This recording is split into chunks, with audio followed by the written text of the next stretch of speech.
Hey guys, so today I'm going to talk about your Disney College Program phone interview.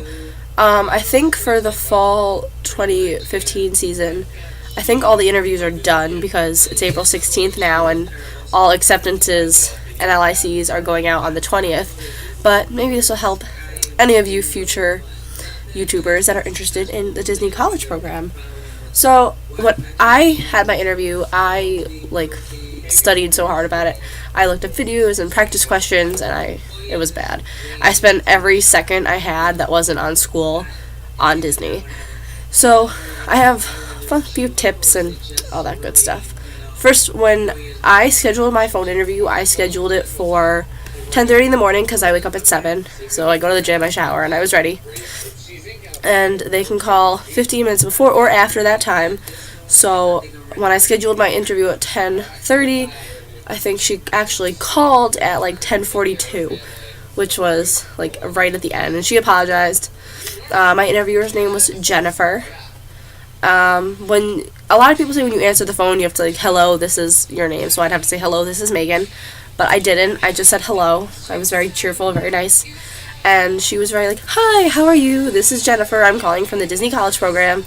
And then what they're going to do is they're going to read to you the basic information you put on your application. They're going to go through your school, your major, a few other things, and they're going to start asking you questions.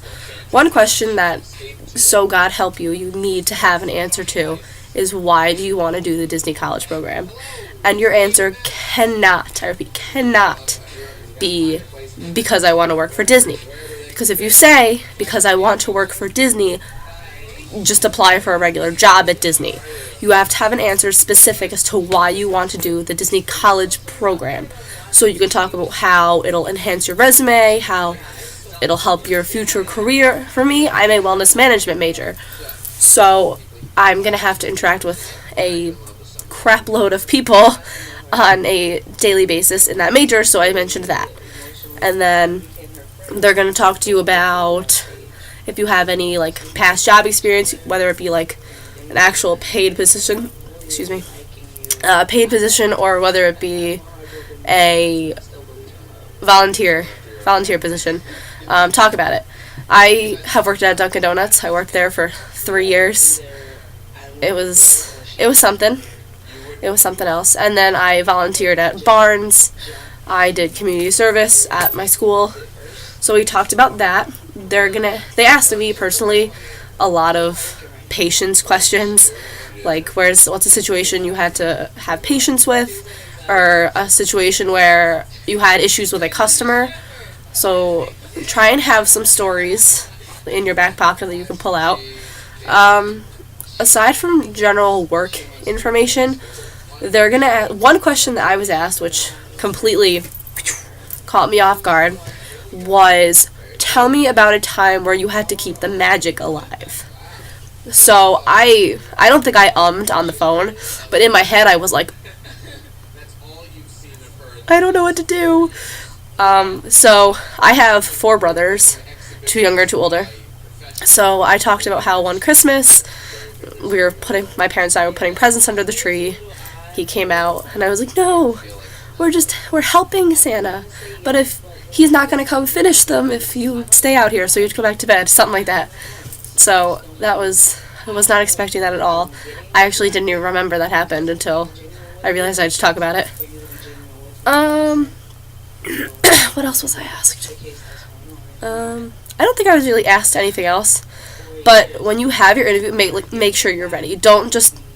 I don't really know if you can really wing this kind of thing. It's not something you can study for, that's for sure, but you can't really wing it. You kind of have to have an idea of what is being thrown at you. So definitely you have to read up on it, watch videos. If you're watching this, you're on the right track.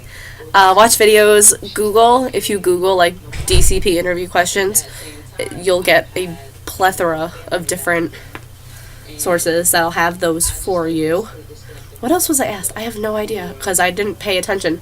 Oh, I think they used to ask you what your top 3 roles were, and from what I've seen and heard, they changed it this season, and they ask you what top 3 roles you are most qualified for.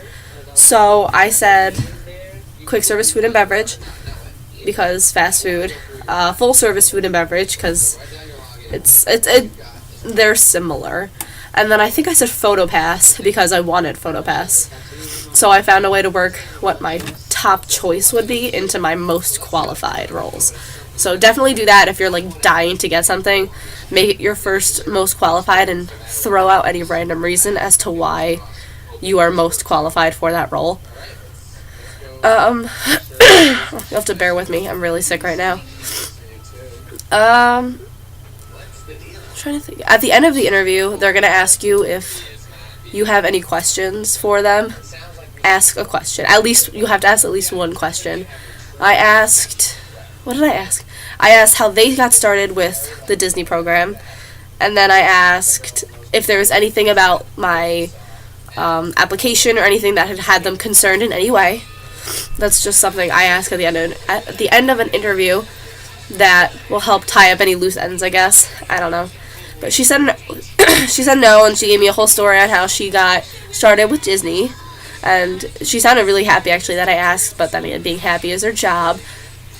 But as far as tips go, I didn't really dress up. I mean, I put jeans and a hoodie on. And then I put my hair up. I don't know. But I paced my entire dorm room like 1,200 times during this 20-minute interview. It was like, I think it was 20 minutes on the dot. But I paced the room. What else did I do? Oh, I stood in front of a mirror for a little while. If you stand in front of a mirror and you force yourself to smile, you will sound happier.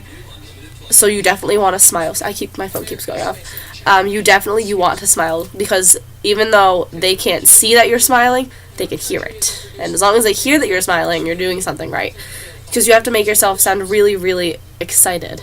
And I think another question that I was asked was, how do you stand apart from like everyone else?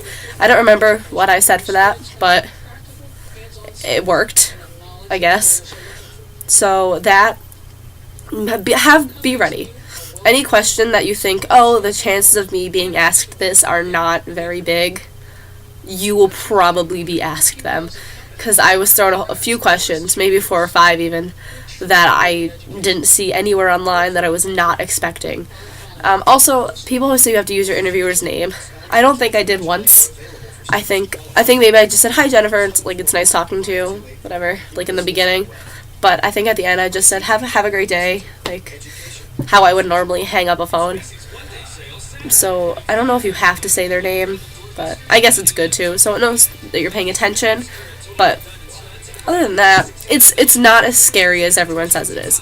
I mean, don't get me wrong, I was nervous, I was scared, but it's not bad if you are aware of what you're getting into. But other than that, I don't think I have anything. If you have any questions, leave them down there in the nice little comment section, and I will get to those. Have a great day.